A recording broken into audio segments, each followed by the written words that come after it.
Hello everyone, welcome back for your daily dose of serotonin. This is part 4 of Lost in Orbit, and this one's titled New Best Friend. Enjoy!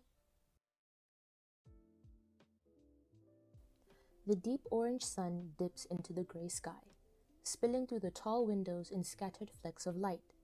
It saturates Senku's shoes, further accenting the compound details of their customizations. His side profile is sharp, with hair even messier than before, the wild strands loose from whatever gel was trying to tame them. Your glances are sneaky, quick, using only the corners of your eyes. He pretends not to notice, choosing to glance ahead lazily, tracking the hallway instead of turning his head toward you. You figure it's because he's teased you enough already. He's giving you a break. You wonder how he's able to remain so calm, as if his heartbeat had learned to keep the same steady rhythm no matter the setting, with his signature hands-in-pocket style and head hung to the side just a little bit. He seems to like letting his muscles hang loose, free. Your voice hovers just above a whisper. I like your shoes. He angles his head down, raising his foot higher for a second. His shoes are unique, to put it mildly. You can tell that they're made specifically for him. The base is a high top, featuring off-white leather with splatters of ash and graphite. His shoelaces don't look like the average cotton. They gleam with a metallic sheen. Parts of the shoe are lined with light reflective strips, and a tiny zipped-up pocket is located on the side. They used to be just a basic pair of Expo-issued shoes, he huffs, eyebrows softening. I swapped out the insoles for better arch support while walking, added a hidden compartment in the tongue with Velcro. Great for a backup pen. How does he just account for stuff like that? He motions his hands while he talks, mimicking the movements he made while adding these modifications. Repainted the logo because the original was uninspired. He lifts his foot a bit higher, pointing towards some darkened spots. Burn marks from the time I nearly set off the demo hall sprinklers left it as a warning label. You can't hide the smile that creeps onto your face while he explains. It's almost like you can see the memories play back in his eyes, pulling him back to the exact moment they happened. It's a mixture of longing and contempt, like there's a trace of pride in his tone, softened by something nostalgic.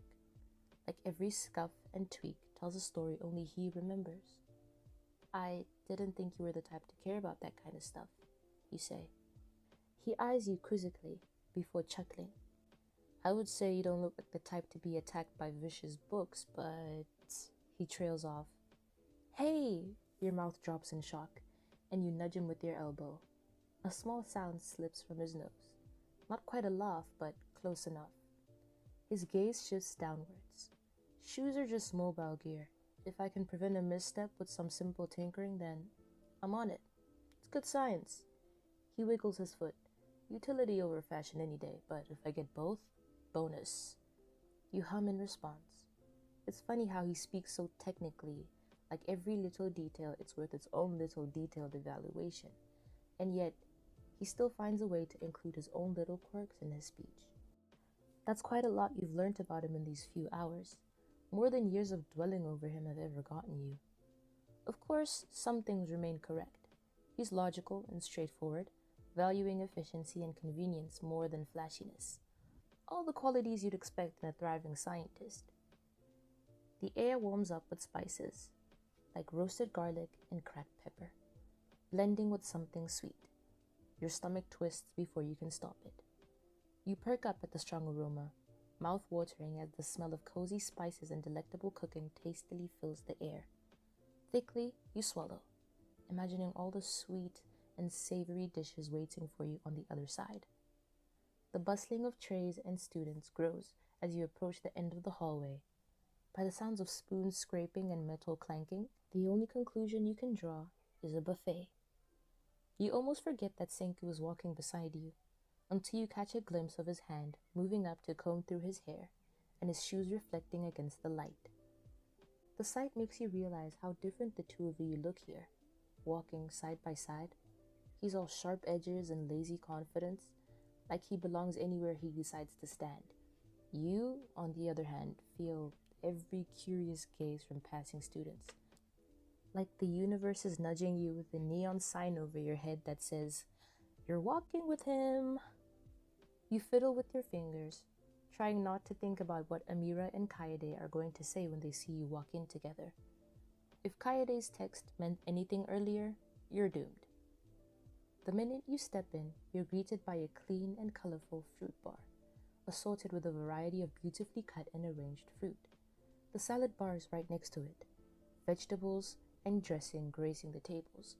There's a starter station, a main course station, a side dish station, and you suck in a breath, the voice in your head practically screaming.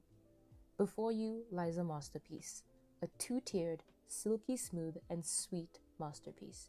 It flows thickly into itself, in a steady, unbroken curtain. You eye closely as people roll their treats under the chocolate. It's got a plump coat, even and shiny. Probably the best chocolate fountain you've ever laid your eyes upon. Something rough nudges against the side of your arm, and you turn your head to meet Senku. He's got trays in his hands, one for you and one for him. His head is tilted slightly, eyebrows quirked up. You still with me, or am I gonna need to drag you by the collar? Mm-hmm. You clear your throat, straightening your back as if he didn't just notice you basically drooling. Just weighing out my options. As much as you wanted to head over to the fountain and indulge, you know your stomach wouldn't be happy with you starving it for an entire day just to fill it with chocolate. You aren't complaining though. Many of the dishes look and smell delicious, so filling your belly wouldn't be a problem.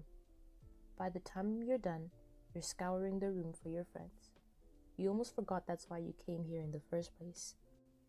You spot them in the distance. They're grinning stupidly while Kaede rapidly taps Amira's arm. You avoid their wide eyes, rather focusing on everything else in the room while you walk towards their table.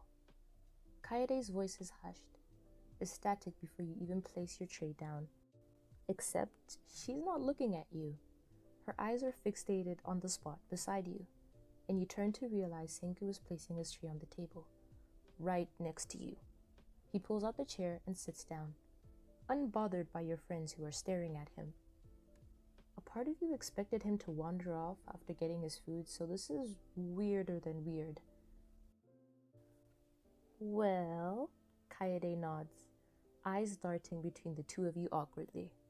This is new. He flashes a cheeky grin. There's always room for new experiences, right? You can tell that your friends aren't quite sure what to say about the boy sitting across from them. Judging from their reaction when you first spotted them, they must have seen you walk in together. Amira pushes her glasses up, and you see the smallest smile on her face before she turns her palm over to Kaede. Looks like I was right. Pay up. Kaede is appalled, a hand over her mouth to cover her chewing. Hey, no fair. We don't even know enough yet to say that you're right. They quickly realize that you're staring at them, and continue their bickering, but in a hushed whisper and secretive nudges. Your arms are crossed, eyes wary and judgmental. You guys better not be betting on something stupid. You have a few ideas on what they could be betting on, and all of them include the boy sitting next to you. Amira scrunches her brows, pointing a finger upward with a whack. It's not stupid, just observational science. Kaede scoffs. You mean wild speculation? Senku leans back in his chair, utterly relaxed, a knowing look in his eyes. Sounds like a hypothesis in need of data. You shoot him a look. Don't encourage them. He tilts his head toward you. What? I'm just curious to see where their experiment leads. You shake your head, huffing with laughter while you pick up your utensils. You're going to stop there because whatever this experiment is will definitely embarrass only you if it comes out, solely because of their firm belief that you somehow have a crush on him. The sound of closing doors echoes in the distance, along with occasional footsteps and wheels. So, new friend, Kaede rests her chin against her propped up hands, staring right at Senku. What's your major? You expected her to go full out on the questions from the jump, so hearing her be so calm allows you to relax your shoulders for just a little bit. Science, all of it, he says, slowly opening the juice bottle on his tray while raising it to his lips for a sip. He swallows before placing it down and looking up. If it blows up, powers something, or explains how the universe ticks, I'm in. You shouldn't be surprised. This is Senku, after all, but something about the way he said it left you stunned. No hesitation, no second guessing, just quiet certainty. Most people pick majors to narrow themselves down. He treats it like the very idea is like a set of chains. What about you three? He shifts his gaze between the girls and then turns to lock eyes with you. What kind of torture have you decided to rope yourselves into? Ah, yes. This is the part where you're supposed to start explaining your backstory on stars and all, right? Talking about yourself doesn't exactly scream interesting to you. Kaede clasps her hands together. She makes a strange sound of excitement. Genetics, molecular biology. Basically, I spend my days bossing around DNA to see if I can make it dance differently. Her braces jingle as she motions her hands, but I love anything and everything to do with plants. They're like stubborn little miracles. Right, Amira? She pauses, nudging Amira's arms. Exactly, Kaede enthuses, shaking her head in excitement before patting Amira on the shoulder. A low chatter fills the room, trays and utensils clinking against one another. You shovel some food into your mouth, humming to yourself before lifting your hand to conceal your chewing. You had no idea cafeteria food would be this good. My field is within engineering. Amira pushes her glasses up, specifically robots and mechanics. Unlike DNA, my projects don't just sit there, they actually move. You stifle your laugh, lurching forward as the food threatens to spill out of your mouth. Okay, that's a little funny. Kaede's mouth falls open, and she cranes her head to stare at Mira right in the face. She then turns to you slowly with a playful pout. You see? She points at Amira. I keep telling you that she's a meanie, but you won't listen to me. The minute she sees you all smiling and giggling, she purses her lips, obviously trying to hide the fact that she also wants to laugh. Senku places a hand on his chin, amused by this dynamic. Biology's the blueprint, engineering's the machinery. Useful allies if we're stuck trying to colonize Mars someday. A part of you feels like stuffing your face with food will keep them from expecting you to talk. Oh boy, were you wrong. Kaede and Amira eye you expectantly, and so does Senku. You roll your eyes before swallowing, shoulders perking slightly as the big lump passes down your throat. You cough lightly, patting your chest before Amira slides you a drink. Astrophysics, you say bluntly, almost like it's obvious. You know, like the stars and stuff? Kaede practically snorts into her juice, cackling. Like the stars and stuff? Please, she's just underselling herself. Give her a telescope and she thinks she's the next Galileo. Heat creeps up your neck. Kaede! Senku's brows furrow at your wording, though his mouth tugs into a small, closed-lipped smile. Stars and stuff, huh? Gotta love how you managed to compress a few centuries of physics into 3 words. Yeah, why'd you say it like that? Amira drawls, sliding you a knowing side-eye. They sure love torturing you, don't they? Senku's teasing you, as expected. Amira and Kaede, that's betrayal. Groaning, you drop your head into your hands. Don't make it weird. Your eyes peek through your fingers, and the way your pulse spikes betrays you more than your words do. The silence after is just long enough for your brain to replay the phrase again and again and again until you can feel the stupidity of it echoing in your skull. You glance at Kaede, who's shaking violently in her seat, trying not to laugh. Her face is scrunched up so hard she looks constipated, and that's enough to break you. Your laughter bursts out, sudden and unrestrained. Kaede instantly follows, cackling so hard she has to cover her mouth. Amira, on the other hand, is the first to calm, though she shakes her head with the tiniest smile tugging at her lips. She shoots Senku a quick glance. He's busy typing something into his wrist device, looking almost serene as he leans back, arms folded behind his head, completely unbothered by your giggles, maybe even a little entertained.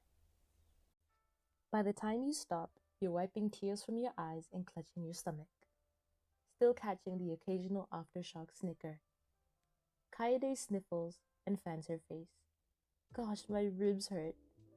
Amira seizes the moment, tilting her head towards Senku. Alrighty, Shigami, what do you actually do for fun? And don't say experiments. Senku huffs, a quick snort leaving his nostrils. Tch, that rules out 90% of my free time. Exactly, Kaede says, still wiping her eyes. She leans against Amira's shoulder dramatically.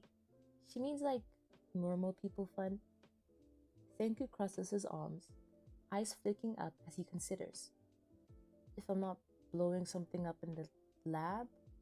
Chess, reading, tinkering with engines. Pretty riveting, huh?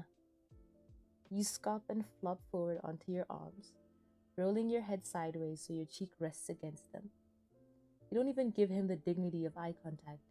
That's not fun, that's just more science. Senku leans just slightly toward you, enough to catch your gaze again, his tone dropping into a playful challenge. Yeah?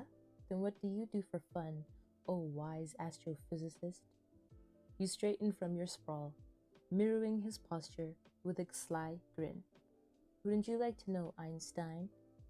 Kaede lets out a dramatic ooh, while Amira pinches the bridge of her nose, muttering under her breath.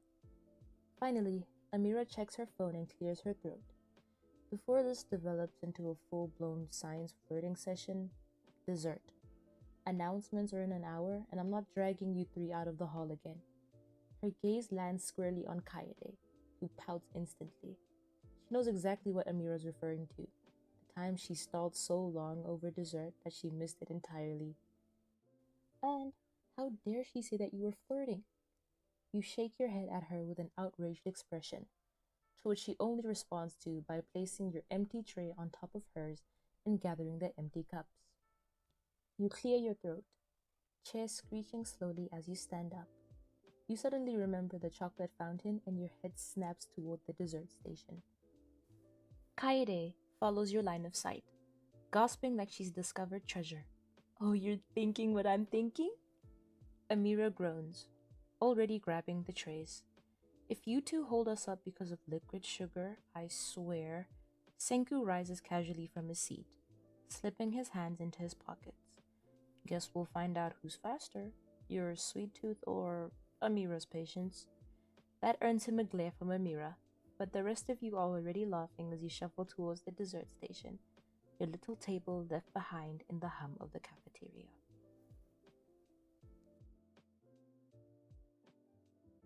And that is it for part 4 of Lost in Orbit, titled New Best Friend. And also, I just wanted to remind you guys that I do have a Wattpad that you can go read this series on in case you didn't catch anything, or in case maybe you just prefer to read or reread. I don't know, whatever it is you want to do. And I also do have a Tumblr that you can go and follow. And yeah, I hope you enjoyed, and I hope you're ready to hear more from me, because I am very much ready to give you all more. Thank you, and goodbye.